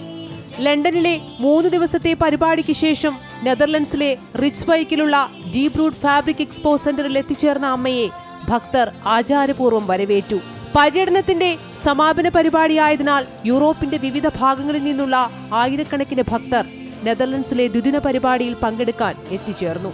പുഞ്ചിരിയോടെ അമ്മ വേദിയിലേക്ക് പ്രവേശിച്ചപ്പോൾ അവർ മൊബൈൽ വെളിച്ചം വീശി അമ്മയെ സ്വാഗതം ചെയ്തു. പ്രകാശപൂരിതമായ വേദിയിൽ കൃപാകടാക്ഷം ചൊരിഞ്ഞ് അമ്മയും.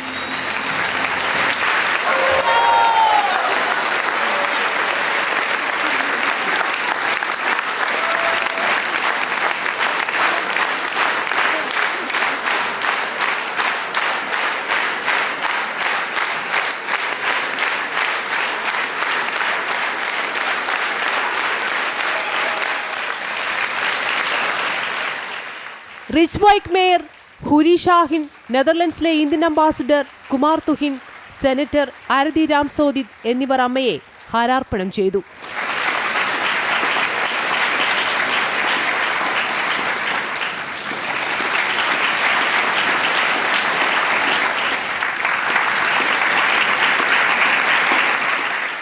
സമാധാനത്തിന്റെയും പ്രത്യാശയുടെയും ആഗോള പ്രതീകമായ കടലാസ് കൊക്കുകൾ കൊണ്ട് നിർമ്മിച്ച മാല നെതർലൻഡ്സിലെ ഭക്തരുടെ പ്രതിനിധി അമ്മയെ അണിയിച്ചത് ശ്രദ്ധേയമായി. സ്വന്തം അമ്മയുടെ അടുത്തേക്ക് മടങ്ങിയെത്തുന്നതായിട്ടാണ് ഈ നിമിഷത്തിൽ തോന്നുന്നതെന്ന് അമ്മയെ സ്വാഗതം ചെയ്ത് സംസാരിച്ച നെതർലൻഡ്സിലെ ഇന്ത്യൻ സ്ഥാനപതി കുമാർ തുഹിൻ. അമ്മ പകരുന്ന സ്നേഹം സംസ്കാരം, ഭാഷ, മതം എന്നിവയെ അതിജീവിക്കുന്നുവെന്നും അദ്ദേഹം പറഞ്ഞു. You will not feel you are meeting a stranger from India. You will feel you are coming home to your own mother, because her love transcends culture, language and religion. സ്ത്രീ പുരുഷ സമത്വത്തിന് അമ്മ നൽകുന്ന പ്രാധാന്യം ഏറെ ശ്രദ്ധേയമാണെന്നും അതിന് മേയർ എന്ന നിലയിൽ വലിയ വിലമതിക്കുന്നതായും റിച്ച്ബോയ്ക്ക് മേയർ ഹുരി ഷാഹിൻ വ്യക്തമാക്കി. Belang van menselijke waardigheid en in het bijzonder de gelijkwaardigheid van vrouwen en mannen. Haar inzet voor gelijke kansen, respect en ruimte voor ieders talenten sluit nauw aan bij waarden die wij als gemeente en ik persoonlijk als burgemeester hoog in het vaandel dragen. തുടർന്ന് അമ്മയുടെ നേതൃത്വത്തിൽ ധ്യാനവും ഭജനയും നടന്നു. മണിക്കൂറുകളോളം ക്ഷമയോടെ കാത്തുനിന്ന മക്കളെ സ്നേഹാലിംഗനം ചെയ്ത് മാതൃസ്നേഹം പകർന്ന് അമ്മയും. പതിവ് പോലെ അവസാനമെത്തിയ വ്യക്തിക്കും അനുഗ്രഹം നൽകിയാണ് അമ്മ 40 ദിവസത്തെ യൂറോപ്യൻ സന്ദർശനത്തിന് വിരാമമിട്ടത്.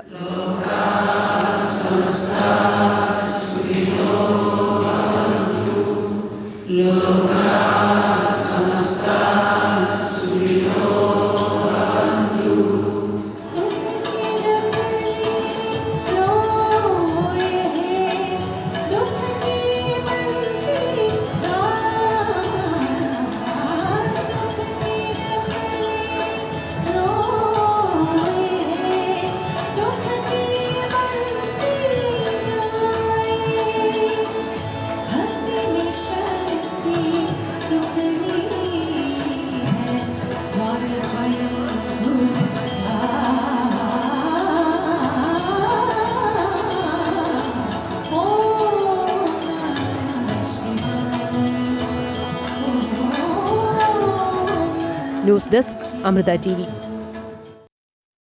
കേന്ദ്ര ലേബർ കോഡിനെ കുറിച്ച് ചർച്ച ചെയ്യാൻ തൊഴിലാളി സംഘടനകളുടെ യോഗം ഇന്ന് ചേരുകയാണ്. തൊഴിൽ മന്ത്രി വി ശിവൻകുട്ടിയുടെ നേതൃത്വത്തിലാണ് യോഗം. വിവരങ്ങളുമായി വീണ്ടും ദേവിക ചന്ദ്രൻ ചേരുകയാണ്. ദേവിക, ഈ ലേബർ കോഡിന്റെ കരട് അത് വി ശിവൻകുട്ടിക്ക് ആകെ പൊല്ലാപ്പായിരിക്കുകയാണ്. ഇന്നിപ്പോൾ ചർച്ച നടക്കുകയാണ്. ശരിക്കും പറഞ്ഞാൽ തൊഴിലാളികൾ സംഘടനകളുമായി ചർച്ച നടത്തിയെന്ന് തൊഴിൽ മന്ത്രി പറയുന്നു, പക്ഷേ ഇല്ല എന്ന് അവർ പറയുന്നു. എന്തായാലും ഇന്ന് സത്യത്തിൽ ചർച്ച നടക്കുകയാണ് അല്ലേ? തീർച്ചയായും ശ്രീജ, ഈ കേന്ദ്ര സർക്കാർ 29 തൊഴിൽ നിയമങ്ങളെ ക്രോഡീകരിച്ചു കൊണ്ടുവന്ന 4 തൊഴിൽ കോഡുകൾ അത് 2025 നവംബർ 21 തീയതി മുതൽ നടപ്പിലാക്കുമെന്നാണ് കേന്ദ്ര സർക്കാർ വ്യക്തമാക്കുന്നത്. ഈ ഒരു പശ്ചാത്തലത്തിലാണ് കഴിഞ്ഞ ദിവസം തൊഴിൽ മന്ത്രി വി ശിവൻകുട്ടി ഇത്തരത്തിൽ കരട് ചട്ടങ്ങളുടെ വിജ്ഞാപനം നമ്മൾ തയ്യാറാക്കിയിരുന്നു എന്നത് പുറത്തുവിടുന്നത്. ആ ഒരു സമയത്താണ് ഇടത് ട്രേഡ് യൂണിയൻ നേതാക്കളുടെ ഭാഗത്തു നിന്നടക്കം വലിയ വിമർശനങ്ങൾ വരുന്നത്. അതിൽ ഈ മന്ത്രി വി ശിവൻകുട്ടി തന്നെ വിശദീകരണവുമായി രംഗത്തെത്തിയിരുന്നു. അദ്ദേഹം അദ്ദേഹം പറഞ്ഞത് ഇത്തരത്തിൽ ഈ ഒരു പരിഷ്കരണങ്ങളുടെ ഭാഗമായിട്ടുള്ള ചർച്ചകൾ 2019 ആരംഭിച്ചപ്പോൾ തന്നെ 2020 മുതൽ ഇത്തരത്തിൽ കരട് ചട്ടങ്ങൾ വിജ്ഞാപനം ചെയ്യാനുള്ള നിർദ്ദേശം സംസ്ഥാന സർക്കാരുകൾക്ക് കേന്ദ്ര സർക്കാർ നൽകിയിരുന്നു. ആ നിർദ്ദേശത്തിന്റെ അടിസ്ഥാനത്തിലാണ് ഈ കരട് ചട്ടങ്ങൾ വിജ്ഞാപനം ചെയ്തത്. അതേ തുടർന്ന് 2022 ജൂലൈ മാസത്തിൽ ഈ തൊഴിൽ മന്ത്രി വി ശിവൻകുട്ടിയുടെ നേതൃത്വത്തിൽ ഈ ട്രേഡ് യൂണിയൻ നേതാക്കളെ കൂടി ഉൾപ്പെടുത്തി, ആ പ്രതിനിധികളെ കൂടി ഉൾപ്പെടുത്തി ഒരു വിശദമായ ശില്പശാല സംഘടിപ്പിച്ചിരുന്നു. ആ ശില്പശാലയിൽ ഈ തൊഴിൽ കോഡിലെ തൊഴിലാളി വിരുദ്ധമായിട്ടുള്ള നയങ്ങൾക്കെതിരെ ശക്തമായിട്ടുള്ള പ്രതിഷേധം ഉയർന്നു വന്നതിനെ തുടർന്ന് ഇത്തരത്തിൽ ഈ കരട് വിജ്ഞാപനവുമായി മുന്നോട്ട് പോകേണ്ടതില്ല എന്ന തീരുമാനത്തിൽ എത്തുകയുമായിരുന്നു എന്നാണ് വി ശിവൻകുട്ടി വ്യക്തമാക്കിയത്. അതായത് ഈ തൊഴിൽ കോഡുകളിൽ സർക്കാരിന്റെ നിലപാട് നേരത്തെ വ്യക്തമാക്കിയതാണ്. ആ നിലപാടിൽ മാറ്റമില്ല എന്ന് തന്നെയാണ് മന്ത്രി കഴിഞ്ഞ ദിവസവും ആവർത്തിച്ചത്. എന്തായാലും ഈ ഒരു തൊഴിൽ കോഡിൽ, കേന്ദ്ര തൊഴിൽ കോഡിൽ കൂടുതൽ ഒരു സമഗ്രമായ ചർച്ചയ്ക്ക് വേണ്ടിയിട്ടാണ് ഇന്ന് ഉച്ചയ്ക്ക് 12 മണിക്ക് ഓൺലൈനായി യോഗം ചേരുന്നത്. ഇടത് ട്രേഡ് യൂണിയൻ നേതാക്കൾ അടക്കം ഇത്തരത്തിൽ തൊഴിൽ കോഡിലുള്ള അവർക്കുള്ള ആ ഒരു വിയോജിപ്പ് രേഖപ്പെടുത്തുമെന്ന് തന്നെയാണ് മനസ്സിലാക്കാൻ സാധിക്കുന്നത്. ശ്രീജ. ശരി ദേവിക, എന്തായാലും ലേബർ കോഡിനെ കുറിച്ച് ചർച്ച ചെയ്യാൻ തൊഴിലാളി സംഘടനകളുടെ യോഗം ഇന്ന് ചേരുന്നുണ്ട്. വിവരങ്ങളുമായി ഇപ്പം ചേരുകയായിരുന്നു ദേവിക ചന്ദ്രൻ. Amritam powered by Dhanalakshmi Bank, banking on relationships forever. Swamiye Sharanamayyappa. ഈ അടിസ്ഥാന സൗകര്യങ്ങൾ തന്നെയാണ് വലിയ പ്രശ്നം. ഇടത്താവളം ഉണ്ടെങ്കിലും അടിസ്ഥാന സൗകര്യങ്ങളുടെ അപര്യാപ്തത മൂലം വലയുകയാണ് ശബരിമല തീർത്ഥാടകർ. പത്തനംതിട്ട അടൂർ മേജർ ശ്രീ പാർത്ഥസാരഥി ക്ഷേത്രത്തിലെ ഇടത്താവളത്തിൽ സൗകര്യങ്ങളില്ലാത്തതിനാൽ കഴിഞ്ഞ രാത്രിയിൽ എത്തിയ തീർത്ഥാടകർ വിരിവെച്ചത് ക്ഷേത്രത്തിനു മുന്നിലെ പാതയോരത്താണ്. സംഭവത്തിൽ പ്രതിഷേധിച്ച് BJP അടൂർ മണ്ഡലം കമ്മിറ്റിയുടെ നേതൃത്വത്തിൽ ദേവസ്വം സബ് ഗ്രൂപ്പ് ഓഫീസറെ ഉപരോധിച്ചു. അടിസ്ഥാന സൗകര്യങ്ങൾ ഒരുക്കാത്ത പക്ഷം ശക്തമായ സമരവുമായി മുന്നോട്ടു പോകുമെന്ന് BJP നേതാക്കൾ അറിയിച്ചിട്ടുണ്ട്. എന്തായാലും ശബരിമലയിൽ നിന്ന് രജിത്ത് ചേരുകയാണ്. രജിത്തിനോട് നമുക്ക് കൂടുതൽ കാര്യങ്ങൾ ചോദിക്കാം. രജിത്ത്, സന്നിധാനത്ത് കഴിഞ്ഞ 2 ദിവസങ്ങളായി വലിയ തിരക്ക് തന്നെയായിരുന്നു. ഇന്നും ആ ഒരു തിരക്ക് തുടരുന്നുണ്ടോ? തീർച്ചയായും ശ്രീജ, ശബരിമലയിൽ ഭക്തരുടെ തിരക്ക് 4ാം ദിവസവും തുടർച്ചയായി തന്നെ വലിയൊരു തിരക്ക് തന്നെ തുടരുന്നു എന്നതാണ്. പുലർച്ചെ നട തുറന്നതിന് ശേഷം അയ്യപ്പ ഭക്തർ മണിക്കൂറുകൾ ക്യൂ നിന്നതിന് ശേഷമാണ് ഇപ്പോഴും ദർശനം നടത്തുന്നത്. പ്രധാനപ്പെട്ട കാര്യം പമ്പയിൽ നിന്നടക്കം അയ്യപ്പ ഭക്തർക്ക് ഇങ്ങോട്ടേക്ക് കടന്നു വരുന്നതിന് നിയന്ത്രണം ഏർപ്പെടുത്തിയിട്ടുണ്ട് എന്നതാണ്. നിലവിലിപ്പോൾ 89,000-ഓളം അയ്യപ്പ ഭക്തരാണ് ഇന്നലെ സന്നിധാനത്ത് ദർശനം നടത്തിയത്. ഇന്നിപ്പോൾ തന്നെ അയ്യപ്പ ഭക്തരുടെ എണ്ണം ഏകദേശം 15,000-ഓളം അടുത്തിരിക്കുന്നു എന്നതാണ്. കഴിഞ്ഞ മണിക്കൂറുകളിലെ ഏറ്റവും പുതിയ കണക്ക് പ്രകാരം 15,000-ഓളം അയ്യപ്പ ഭക്തർ സന്നിധാനത്ത് ദർശനം നടത്തിയിരിക്കുന്നു. ഫ്ലൈ ഓവറിലടക്കം അയ്യപ്പ ഭക്തരുടെ ഒരു വലിയ തിരക്ക് തന്നെ നമുക്ക് കാണാൻ കഴിയുന്നുണ്ട്. നിലവിൽ സുഗമമായ ദർശനം സാധ്യമാകുന്നുണ്ടെങ്കിലും ശബരിമലയിൽ സന്നിധാനത്തു നിന്നും ഇറങ്ങുന്ന അയ്യപ്പ ഭക്തരുടെ തിരക്ക് കണക്കിലെടുത്തുകൊണ്ടാണ് പമ്പയിൽ നിന്നും അയ്യപ്പ ഭക്തരെ കടത്തിവിടുന്നത്. നിലവിൽ പമ്പയിൽ നിന്നും സന്നിധാനത്തേക്കുള്ള പാതയിൽ വിവിധ സ്ഥലങ്ങളിൽ നിയന്ത്രണങ്ങൾ ഏർപ്പെടുത്തിയിട്ടുണ്ട്. കർശനമായ നിയന്ത്രണങ്ങളാണ് ഏർപ്പെടുത്തിയിട്ടുള്ളത്. അതുകൊണ്ട് തന്നെ സന്നിധാനത്ത് വലിയൊരു തിരക്കായി അനുഭവപ്പെടുന്ന ഒരു സാഹചര്യം ഉണ്ടാകാതിരിക്കാനാണ് ശ്രമം നടത്തുന്നത്. എന്തുതന്നെയായാലും അയ്യപ്പ ഭക്തരുടെ തിരക്ക് വർദ്ധിച്ചുകൊണ്ടിരിക്കുകയാണ്. 12 വിളക്ക് കണക്കിലെടുത്തുകൊണ്ട് കൂടുതൽ അയ്യപ്പ ഭക്തർ ഒരുപക്ഷെ സന്നിധാനത്തേക്ക് എത്തുന്നതാകും തിരക്കിൻ്റെ പ്രധാന കാരണം എന്നതാണ് വിലയിരുത്തപ്പെടുന്നത്. എന്തുതന്നെയായാലും വെർച്വൽ ക്യൂ വഴി 70,000-ഓളം അയ്യപ്പ ഭക്തർ കൃത്യമായി തന്നെ ബുക്ക് ചെയ്തതിനാൽ തന്നെ സ്പോട്ട് ബുക്കിങ്ങിൽ നിയന്ത്രണം ഏർപ്പെടുത്തിയിട്ടുണ്ട്. ഇന്നലത്തെ പോലെ തന്നെ ഇന്നും 5,000 മാത്രമാണ് സ്പോട്ട് ബുക്കിംഗ് ചെയ്യാൻ കഴിയുക. എത്തുന്ന അയ്യപ്പ ഭക്തർക്ക് 5,000-ൽ കൂടുതൽ അയ്യപ്പ ഭക്തർക്ക് സ്പോട്ട് ബുക്കിംഗ് നൽകേണ്ട എന്ന തീരുമാനമാണ് സമിതി തീരുമാനിച്ചിട്ടുള്ളത്. നിലവിൽ ഇത് സംബന്ധിച്ച് 3-അംഗ സമിതിയാണ് തീരുമാനം കൈക്കൊള്ളുന്നത്. അയ്യപ്പ ഭക്തർ കൂടുതലായി എത്തുകയാണെങ്കിൽ അവരെ നിലയ്ക്കലടക്കം നിയന്ത്രണങ്ങൾ ഏർപ്പെടുത്തിയാണ് പമ്പയിലേക്ക് വിടാൻ തീരുമാനിച്ചിരിക്കുന്നത്. അത്തരത്തിലൊരു നിയന്ത്രണം നിലവിൽ ആരംഭിച്ചിട്ടുണ്ട് എന്നാണ് നമുക്ക് മനസ്സിലാക്കാൻ കഴിയുന്നത്. എന്തുതന്നെയായാലും കൂടുതൽ അയ്യപ്പ ഭക്തർക്ക് ദർശനം നടത്തുക എന്ന ലക്ഷ്യമാണ്. നിലവിലിപ്പോൾ 11 ദിവസം കഴിഞ്ഞിരിക്കുന്നു മണ്ഡല മകരവിളക്ക് പൂജയ്ക്കായി നട തുറന്നതിന് ശേഷം. ഇപ്പോൾ 10 ലക്ഷത്തിലധികം അയ്യപ്പ ഭക്തരാണ് ഈ 11 ദിവസം കൊണ്ട് ശബരിമലയിൽ ദർശനം നടത്തിയിരിക്കുന്നത്. കൂടുതൽ അയ്യപ്പ ഭക്തർ വരും ദിവസങ്ങളിലും ശബരിമലയിലേക്ക് എത്തും എന്ന് തന്നെയാണ് പ്രതീക്ഷിക്കുന്നത്. കാരണം അന്യ സംസ്ഥാനങ്ങളിൽ നിന്നുള്ള അയ്യപ്പ ഭക്തരുടെ എണ്ണമാണ് നിലവിൽ നമുക്ക് കാണുമ്പോൾ കൂടുതലായി മനസ്സിലാക്കാൻ കഴിയുന്നു. അങ്ങനെ അന്യ സംസ്ഥാനങ്ങളിൽ നിന്നും കൂടുതൽ അയ്യപ്പ ഭക്തർ സന്നിധാനത്തേക്ക് ദർശനം നടത്തുന്ന ഒരു കാഴ്ചയാണ്. അതുകൊണ്ട് തന്നെ വരും ദിവസങ്ങളിലും അയ്യപ്പ ഭക്തരുടെ തിരക്ക് വർദ്ധിക്കുക തന്നെയായിരിക്കും. ഇന്ന് ദേവസ്വം ബോർഡിൻ്റെ മെമ്പറും അതുപോലെ തന്നെ പ്രസിഡന്റും ഉൾപ്പെടുന്ന സംഘം ഇന്ന് വീണ്ടും സന്നിധാനത്തേക്ക് എത്തും എന്നാണ് നമുക്ക് മനസ്സിലാക്കുന്നത്. എരുമേലിയിലടക്കം ഇവരുടെ യോഗം ഇന്ന് ചേരുന്നുണ്ട്. ശബരിമല അവലോകന യോഗമാണ്. ഏതൊക്കെ തരത്തിലുള്ള മാറ്റങ്ങൾ ഇനി വരുത്തേണ്ടതുണ്ട് എന്നത് സംബന്ധിച്ച് എരുമേലിയിൽ അവലോകന യോഗമടക്കം ചേരുന്നുണ്ട്. സന്നിധാനത്തേക്കും അവർ സന്ദർശനം നടത്തും. സന്നിധാനത്തേക്ക് എത്തി വിവരങ്ങൾ വിലയിരുത്തും എന്നുമാണ് മനസ്സിലാകുന്നത്. എന്തുതന്നെയായാലും കർശനമായ സുരക്ഷാ ക്രമീകരണങ്ങളും തിരക്കു നിയന്ത്രണത്തിലൂടെയുമാണ് സന്നിധാനം കടന്നുപോകുന്നത്. ശരി രജിത്ത്, എന്തായാലും സന്നിധാനത്ത് വലിയൊരു തിരക്ക് തന്നെയാണ് അനുഭവപ്പെടുന്നത്. അവിടെ നിന്നുള്ള വിവരങ്ങൾ പങ്കുവയ്ക്കുകയായിരുന്നു രജിത് കുമാർ. മുനമ്പം സമരം തീരുന്നു എന്നുള്ളൊരു സൂചന ലഭിക്കുന്നുണ്ട്. ഭൂനികുതി സ്വീകരിക്കാനുള്ള ഹൈക്കോടതി നിർദ്ദേശത്തിന് പിന്നാലെയാണ് ഈ ഒരു നീക്കം. റിലേ സമരം അവസാനിപ്പിക്കാനുള്ള തീരുമാനം ഉണ്ട് എന്നാണ് സൂചന. എന്തായാലും ഇന്ന് ചേരുന്ന കോർ കമ്മിറ്റിയിൽ തീരുമാനമുണ്ടായിരിക്കും. പ്രശാന്ത് ജോസഫ് ചേരുകയാണ്. പ്രശാന്ത്, നമുക്കറിയാം കൈവശാവകാശത്തിനു വേണ്ടി പോരാടുന്ന മുനമ്പത്തുകാരെ നമ്മൾ കണ്ടതാണ്. അവരുടെ വേദന നമ്മൾ കണ്ടറിഞ്ഞതാണ്.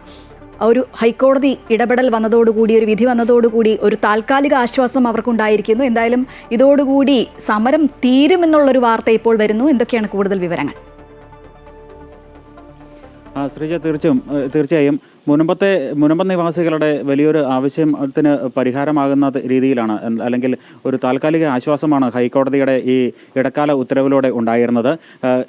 ഉപാധികളോടെ കരം സ്വീകരിക്കാമെന്ന ഹൈക്കോടതിയുടെ ഉത്തരവിനെ തുടർന്ന് ഇന്നലെ മുതൽ കരം സ്വീകരിച്ചു തുടങ്ങി. 7ഓളം പേർ ഇന്നലെ കരമടച്ചിരുന്നു.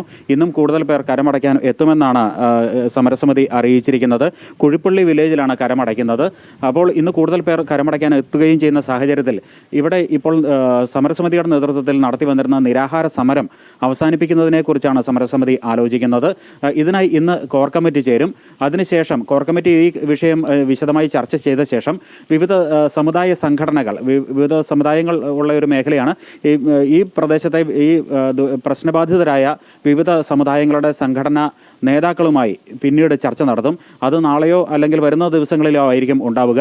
അതിനുശേഷമായിരിക്കും നിരാഹാര സമരം അവസാനിപ്പിക്കുന്നത് സംബന്ധിച്ച് വിശദമായ ഒരു തീരുമാനം സമരസമിതി കൈക്കൊള്ളുക. അതേപോലെ തന്നെ ഈ സമരം പൂർണ്ണമായും അവസാനിപ്പിക്കുകയല്ല.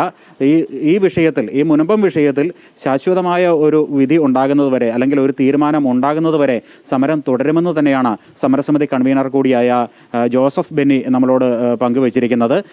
സമരം പൂർണ്ണമായും അവസാനിപ്പിക്കുന്നില്ല, നിരാഹാര സമരം അവസാനിപ്പിക്കുന്നതിനെക്കുറിച്ച് ആലോചിക്കുകയാണ്.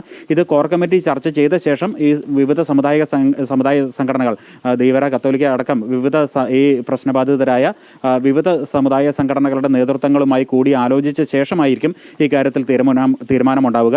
ഏതായാലും അത് അധികം വൈകില്ല. നിരാഹാര സമരം അവസാനിപ്പിക്കണോ വേണ്ടയോ എന്ന കാര്യത്തിലുള്ള തീരുമാനം അധികം വൈകില്ല എന്നാണ് സമരസമിതി വ്യക്തമാക്കുന്നത്. ഏതായാലും മുനമ്പത്തെ ജനങ്ങളെ സംബന്ധിച്ചിടത്തോളം നൂറുകണക്കിന് കുടുംബങ്ങളുടെ ഒരു പ്രശ്നമായിരുന്നു കരമടയ്ക്കാനാവുന്നില്ല, അവരുടെ റവന്യൂ അവകാശങ്ങൾ നിഷേധിക്കപ്പെടുന്നു എന്നുള്ളത്. സ്ഥലം കൈമാറ്റം ചെയ്യാനോ ബാങ്ക് വായ്പ അടക്കമുള്ള വിഷയങ്ങൾക്ക് ഒന്നും സാധിക്കാത്ത ഒരു സാഹചര്യത്തിൽ വളരെ ബുദ്ധിമുട്ടിയിരുന്ന ഒരു സാഹചര്യമാണ്. ഈ ഒരു സാഹചര്യത്തിലാണ് ഈ ഹൈക്കോടതിയുടെ ഭാഗത്തു നിന്നും ഒരു ആശ്വാസമായി ഒരു ഇടക്കാല വിധി എത്തുന്നത്. ട്രിബ്യൂണലിൻ്റെ ഭാഗത്തു നിന്നും, വഖഫ് ട്രിബ്യൂണലിൻ്റെ ഭാഗത്തു നിന്നും ഒരു നടപടി ഉണ്ടാകുന്നത് വരെ, അല്ലെങ്കിൽ സുപ്രീം കോടതിയുടെ ഭാഗത്തു നിന്നും ഒരു തീരുമാനം ഉണ്ടാകുന്നത് വരെ ഉപാധികളോടെ കരം സ്വീകരിക്കാം എന്ന ഒരു ഇടക്കാല ഉത്തരവ് വന്നത് ഏറെ ആശ്വാസകരമായി തന്നെയാണ് മുനമ്പം സമരസമിതി കാണുന്നത്.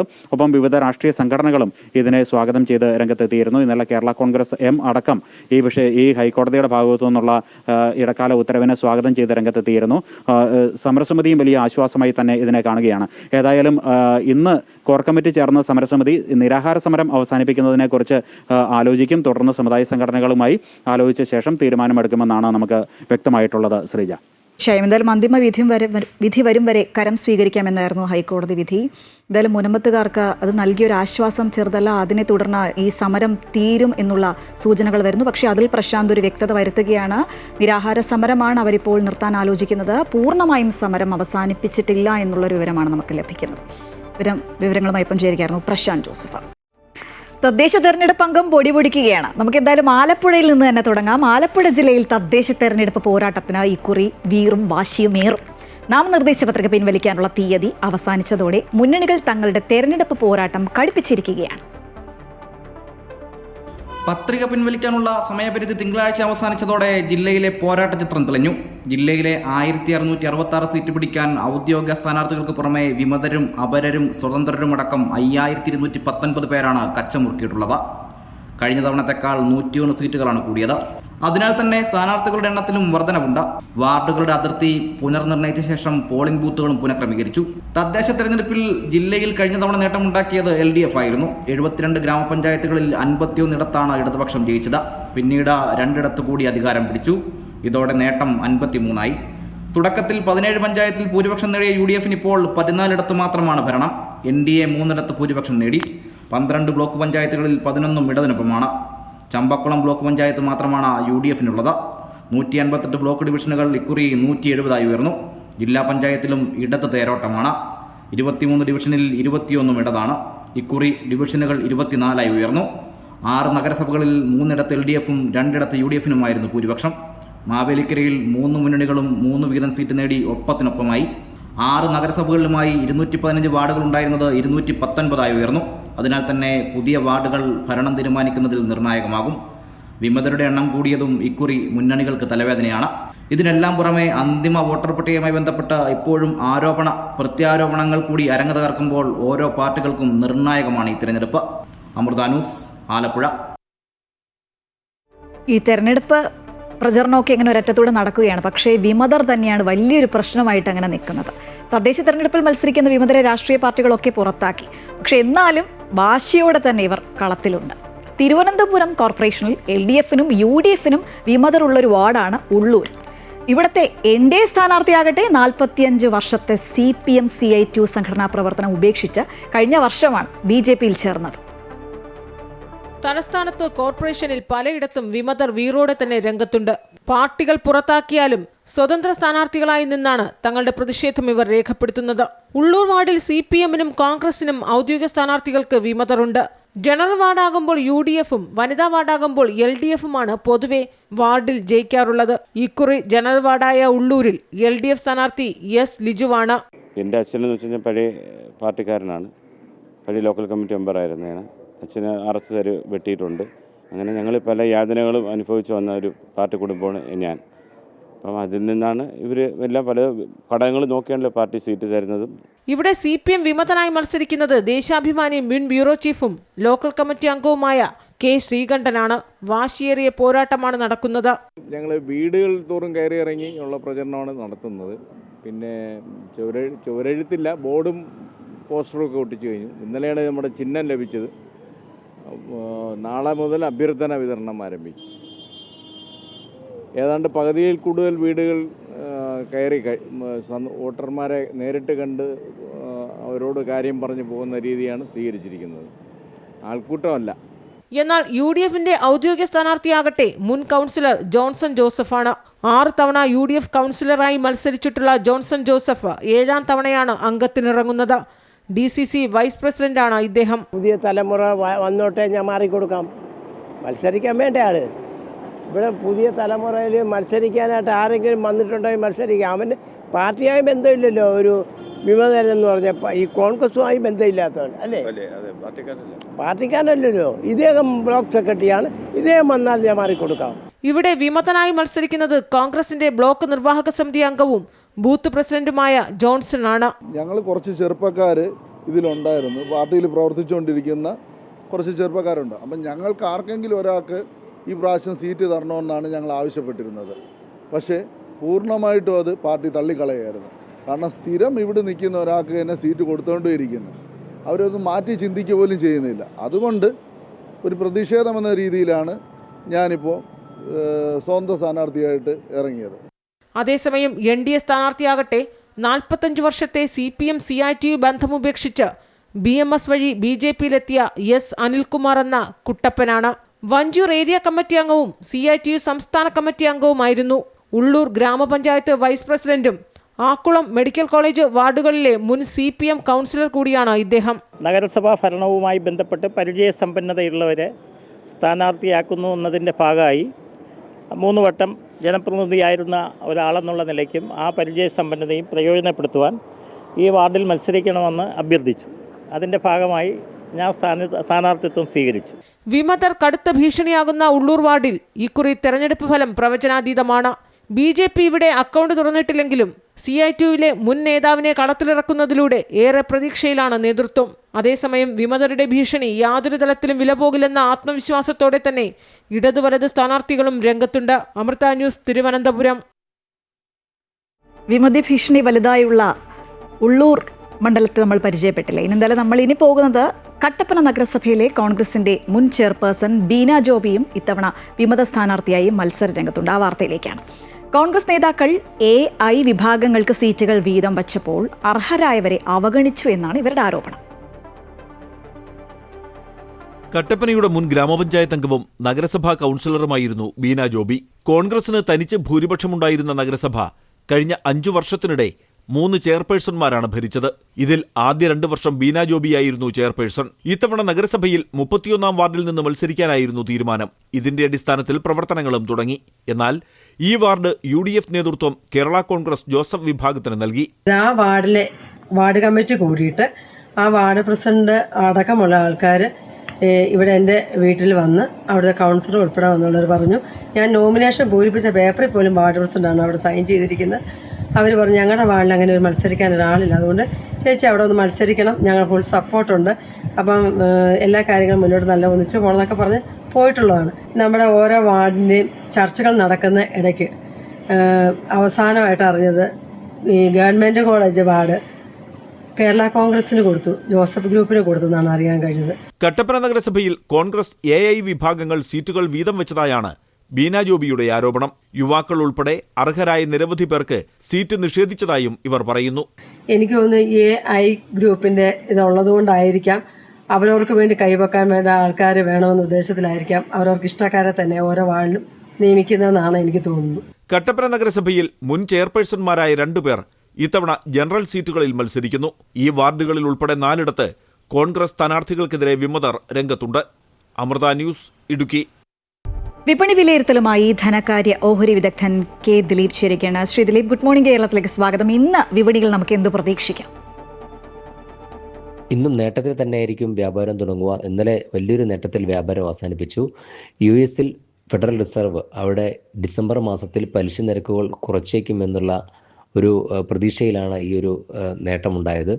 എല്ലാ മേഖലകളും കേന്ദ്രീകരിച്ചുകൊണ്ടുള്ള നേട്ടമായിരുന്നു. ബാങ്കിങ് ആൻഡ് ഫിനാൻഷ്യൽ സർവീസ് സൂചികയായ ബാങ്ക് നിഫ്റ്റി വലിയൊരു നേട്ടത്തിലെത്തുകയും ചരിത്രത്തിലെ ഏറ്റവും ഉയർന്ന നിലവാരത്തിലേക്ക് എത്തുകയും ചെയ്തു. 26,200 എന്ന നിലവാരത്തിന് മുകളിലാണ് മുൻനിര സൂചികയായി നിഫ്റ്റിയിൽ വ്യാപാരം അവസാനിപ്പിച്ചത്. രണ്ടാം നിര ചെറുകിട ഓഹരികളിലും സമാനമായ രീതിയിൽ നിക്ഷേപ താല്പര്യം ഉണ്ടാവുകയും ചെയ്തു. വരും ദിവസങ്ങളിലും ഈ നിക്ഷേപ താല്പര്യം തുറന്നേക്കുമെന്ന് തന്നെയാണ് കരുതുന്നത്. അതിൻ്റെ ഒരു ഇന്ന് ആ ഒരു നേട്ടത്തിൽ തന്നെ വ്യാപാരം അവസാനിപ്പിക്കുകയും ചരിത്രത്തിലെ ഏറ്റവും ഉയർന്ന നിലവാരം എന്നുള്ള കടമ്പ ഇന്ന് ഭേദിച്ചേക്കുമെന്ന് തന്നെയാണ് കരുതുന്നത്. നന്ദി ശ്രീ ദിലീപ്. എന്തായാലും ഇന്ന് വിപണി നേട്ടത്തിൽ തുടങ്ങുമെന്ന് തന്നെയാണ് ശ്രീ ദിലീപ് റിപ്പോർട്ട് ചെയ്യുന്നത്. രാജ്യത്തെ പ്രമുഖ ധനകാര്യ സ്ഥാപനമായ ICL ഫിൻകോർപ്പിന്റെ ഡൽഹിയിലെ മേഖലാ ഓഫീസും 5 പുതിയ ബ്രാഞ്ചുകളും ഉദ്ഘാടനം ചെയ്തു. ഡൽഹി കൊനാട്ട് പ്ലേസിലാണ് മേഖലാ ഓഫീസ് പ്രവർത്തനം ആരംഭിച്ചത്. ICL Fincorp CMD advocate KG Anilkumar, vice ചെയർപേഴ്സണും ഫിൻകോർപ്പ് CEOയുമായ ഉമ അനിൽകുമാർ എന്നിവർ ചേർന്ന് ഓഫീസുകളുടെ ഉദ്ഘാടനം നിർവഹിച്ചു. എക്സിക്യൂട്ടീവ് ഡയറക്ടർ രാജശ്രീ അജിത്ത് സ്വാഗതവും independent director CS Shinto Stanley നന്ദിയും പറഞ്ഞു. കരോൾ ബാഗ്, രോഹിണി, മാളവ്യ നഗർ, രാജേന്ദ്ര നഗർ എന്നിവിടങ്ങളാണ് മറ്റ് ബ്രാഞ്ചുകൾ. 10 സംസ്ഥാനങ്ങളിലായി 300 ബ്രാഞ്ചുകൾ നിലവിൽ ICL ഫിൻകോർപ്പിനുണ്ട്. തലസ്ഥാന നഗരിയിൽ, അതും കൊണാട്ട് പ്ലേസിൽ തന്നെ ICL ഫിൻകോർപ്പിൻ്റെ സോണൽ ഓഫീസും ICLൻ്റെ മറ്റ് 4 ബ്രാഞ്ചുകളും ഇന്ന് ഉദ്ഘാടനം ചെയ്യപ്പെട്ടിരിക്കുകയാണ്. ICL ഒരു 35 വർഷം ആയ കമ്പനിയാണ്. 14 വർഷത്തിന് ശേഷമാണ് ഞങ്ങൾ ആദ്യമായിട്ടൊരു ബ്രാഞ്ച് ഇട്ടുള്ള പ്രവർത്തനം ആരംഭിക്കുന്നത് 2013. അതിനുശേഷം ഈ കുറഞ്ഞ സമയം കൊണ്ട് ഇപ്പോൾ 300-ലേറെ ബ്രാഞ്ചുകൾ 10ഓളം സംസ്ഥാനങ്ങളിലായിട്ട് വ്യാപിച്ച് കിടക്കുകയാണ്. ഒരു സമയത്ത് ബിസിനസ് നടത്തുന്നതോടൊപ്പം തന്നെ ഞങ്ങൾ അല്പം മറ്റ് ചാരിറ്റി പ്രവർത്തനങ്ങളിലൊക്കെ തന്നെ ശ്രദ്ധ കൊടുക്കാറുണ്ട്. അതുകൊണ്ട് തന്നെ കൂടുതൽ ജനങ്ങൾ ICL ഫിൻകോർപ്പിലെ സ്നേഹിക്കാറുമുണ്ട്, ICLൻ്റെ പ്രവർത്തനങ്ങളിൽ സഹായിക്കാറുമുണ്ട്. അതുകൊണ്ട് തന്നെയാണ് ICL ഫിൻകോർപ്പ് ഇന്ന് എല്ലാ സംസ്ഥാനങ്ങളും വ്യാപിച്ച് ഇത്ര കുറച്ച് സമയം കൊണ്ട് തന്നെ ഇപ്പോൾ ഡൽഹി, ഇന്ത്യയുടെ തലസ്ഥാന നഗരിയിൽ വരെ എത്തിയിരിക്കുന്നത്. നാവികസേന ബാൻഡിന്റെ സംഗീത വിരുന്നിന് വേദിയായി Ananthapuri. Tourism secretary Biju K മുഖ്യാതിഥിയായിരുന്നു.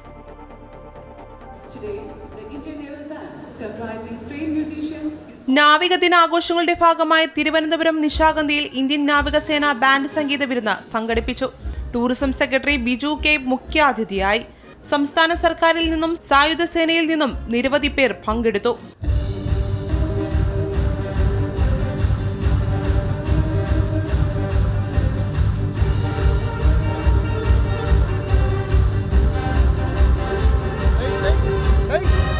Command മ്യൂസീഷ്യൽ officer commandant Manoj സെബാസ്റ്റ്യന്റെ നേതൃത്വത്തിൽ ദക്ഷിണ നാവിക ആസ്ഥാനത്തെ നാവിക സംഗീതജ്ഞർ ബാൻഡ് അവതരിപ്പിച്ചു. പാശ്ചാത്യ ക്ലാസിക്കൽ, ജനപ്രിയ ഇന്ത്യൻ സംഗീത രൂപങ്ങൾ മുതൽ പ്രശസ്ത സംഗീതജ്ഞരുടെ സംഗീത ശേഖരം വരെ ബാൻഡിൽ ഉൾപ്പെടുത്തി.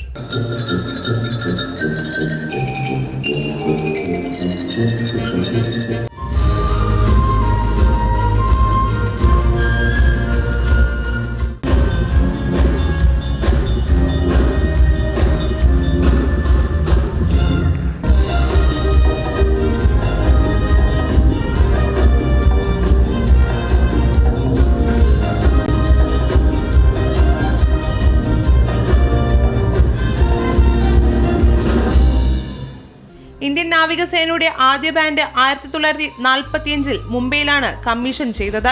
ലഫ്റ്റനന്റ് കമാൻഡ് SC ഹിൽസിന്റെ നേതൃത്വത്തിൽ 50 സംഗീതജ്ഞരാണ് ഉണ്ടായിരുന്നത്. എന്നാൽ ഇന്ന് ഇന്ത്യൻ നാവികസേനയുടെ ബാൻഡ് രാജ്യത്തുടനീളം 15 ടീമുകളിലായി 500 സംഗീതജ്ഞർ ഉൾപ്പെടുന്ന സംഘമായി വളർന്നു. നാവികസേനയുടെ പരിശീലന സ്ഥാപനങ്ങളിലും ബാൻഡ് ടീമുകളുണ്ട്. ദക്ഷിണ നാവികസേനയുടെ കീഴിൽ 7 ബാൻഡ് സംഘങ്ങളിലായി ഏകദേശം 160 സംഗീതജ്ഞർ പ്രവർത്തിക്കുന്നുണ്ട്. അമൃത ന്യൂസ്, തിരുവനന്തപുരം. ഇടുക്കി കുട്ടിക്കാനത്തിന് സമീപം ശബരിമല തീർത്ഥാടകരുടെ വാഹനം മറിഞ്ഞ 20ഓളം പേർക്ക് പരിക്ക്. തമിഴ്നാട് ദിണ്ടുഗലിൽ നിന്ന് ശബരിമലയിലേക്ക് പോവുകയായിരുന്ന തീർത്ഥാടകർ സഞ്ചരിച്ച വലിയ ബസ്സാണ് റോഡിലെ വളവിൽ നിയന്ത്രണം നഷ്ടമായി മറിഞ്ഞത്. പരിക്കേറ്റവരെ പീരുമേട് താലൂക്ക് ആശുപത്രിയിൽ പ്രവേശിപ്പിച്ചിട്ടുണ്ട്. വാഹനത്തിന്റെ അമിത വേഗതയാണ് അപകട കാരണമെന്നാണ് പ്രാഥമിക നിഗമനം. താമരശ്ശേരി ചുരത്തിലൂടെ പോകുന്നവർ ശ്രദ്ധിക്കുക. അവിടെ വീണ്ടും ഗതാഗതം തടസ്സപ്പെട്ടിട്ടുണ്ട്.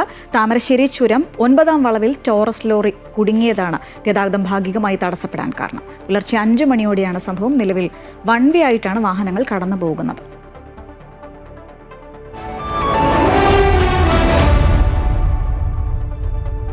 വനിതാ പ്രീമിയർ ലീഗ് 2026 സീസണിന് മുന്നോടിയായുള്ള താരലേലം ഇന്ന് ന്യൂഡൽഹിയിൽ നടക്കും. 277 കളിക്കാരാണ് ലേലത്തിൽ പങ്കെടുക്കുന്നത്. 52 ഇന്ത്യൻ കളിക്കാർ, 66 വിദേശ താരങ്ങൾ, 142 അൺക്യാപ്ഡ് ഇന്ത്യൻ ക്രിക്കറ്റ് താരങ്ങൾ, 17 അൺക്യാപ്ഡ് അന്താരാഷ്ട്ര കളിക്കാർ എന്നിങ്ങനെ വൈവിധ്യമാർന്ന പട്ടികയാണ് ഉള്ളത്. 5 ടീമുകളിലായി 73 സ്ഥാനങ്ങളിലേക്കാണ് ലേലം നടക്കുന്നത്. ദീപ്തി ശർമ്മ, രേണുക സിംഗ്, സോഫി ഡിവൈൻ ഉൾപ്പെടെ 8 മികച്ച താരങ്ങളാണ് എലൈറ്റ് ഗ്രൂപ്പിൽ ഉൾപ്പെടുന്നത്. അടിസ്ഥാന വില വിഭാഗങ്ങളിൽ 19 കളിക്കാർ 50 ലക്ഷത്തിന്റെ പട്ടികയിൽ ഉണ്ട്. ഏറ്റവും ഉയർന്ന വിലയാണിത്. ആശാ ശോഭന, സജന എസ്, ജോഷിത വിജയ്, നജ്ല നൌഷാദ് തുടങ്ങിയ മലയാളി താരങ്ങളും ലേലത്തിനെത്തും. മലയാളിയായ ജയേഷ് ജോർജ് WPL ചെയർമാനായ ശേഷമുള്ള ആദ്യ താരലേലമാണ് വരുന്നത്. ഫെബ്രുവരി 1 വനിതാ 2020 ലോകകപ്പ് നടത്തുന്നതിനാൽ വരാനിരിക്കുന്ന WPL സീസൺ പതിവിലും നേരത്തെ ആരംഭിക്കാൻ സാധ്യതയുണ്ട്. നിലവിലെ ചാമ്പ്യന്മാർ മുംബൈ ഇന്ത്യൻസ് ആണ്. ഇന്ത്യൻ മണ്ണിൽ 2-0 ഇന്ത്യയെ തകർത്ത് പരമ്പര നേടിയ ദക്ഷിണാഫ്രിക്കൻ ടെസ്റ്റ് ക്യാപ്റ്റൻ ടെംബ ബൗമ സ്വന്തം രാജ്യത്തിന്റെ അഭിമാനമായി മാറുകയാണ്. 12 ടെസ്റ്റ് മത്സരങ്ങളിൽ ദക്ഷിണാഫ്രിക്കയെ നയിച്ച ബൗമ അതിൽ 11 എണ്ണത്തിലും വിജയിച്ചു.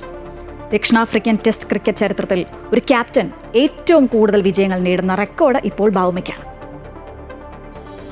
ദക്ഷിണാഫ്രിക്കൻ ക്രിക്കറ്റ് ടീമിന്റെ നായകനെന്നതിലുപരി വർണ്ണവിവേചനത്തിന്റെ കറുത്ത ഭൂതകാലത്തിൽ നിന്നും ഉയർത്തെഴുന്നേറ്റ ഒരു ജനതയുടെ സ്വപ്നമാണ് ടെംബ ബാവുമ എന്ന ക്രിക്കറ്റ് താരം.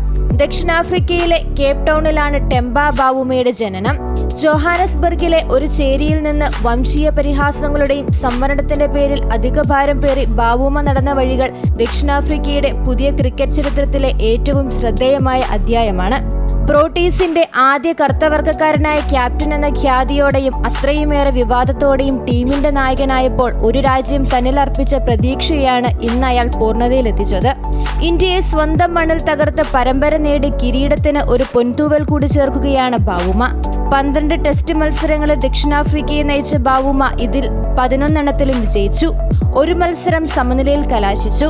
ഇതുവരെ ഒരു ടെസ്റ്റ് പോലും തോറ്റിട്ടില്ലാത്തതിനാൽ തോൽവികളൊന്നുമില്ലാതെ അദ്ദേഹം ഇപ്പോഴും ക്യാപ്റ്റൻ എന്ന നിലയിൽ എലൈറ്റ് ക്യാപ്റ്റന്മാരുടെ ക്ലബിന്റെ ഭാഗമാണ്. ദക്ഷിണാഫ്രിക്കയുടെ പ്രകടനം പരിശോധിച്ചാൽ ഒട്ടുമിക്ക മത്സരത്തിലും തന്റെ ടീമിനെ ഒറ്റയ്ക്ക് ചുമലിലേറ്റുകയായിരുന്നു ബൗമ. അതിൽ നിർണായകമായ ശതകങ്ങളും അർദ്ധശതകങ്ങളും ഒക്കെ നേടിയിട്ടുണ്ട്. 66 ടെസ്റ്റ് മത്സരങ്ങളിൽ നിന്ന് 3810 റൺസ് ബൗമ നേടിയിട്ടുണ്ട്. 172 റൺസാണ് ഏറ്റവും ഉയർന്ന സ്കോർ. 4 സെഞ്ചുറിയും 26 അർദ്ധ സെഞ്ചുറികളും ബൗമയ്ക്ക് സ്വന്തം. 2014 ബൗമ ടെസ്റ്റ് ക്രിക്കറ്റിൽ അരങ്ങേറിയെങ്കിലും പിന്നെയും ഏറെക്കാലം കഴിഞ്ഞാണ് അദ്ദേഹം ഏകദിനത്തിലും 2020യിലും സ്ഥിര സാന്നിധ്യമായി മാറിയത്.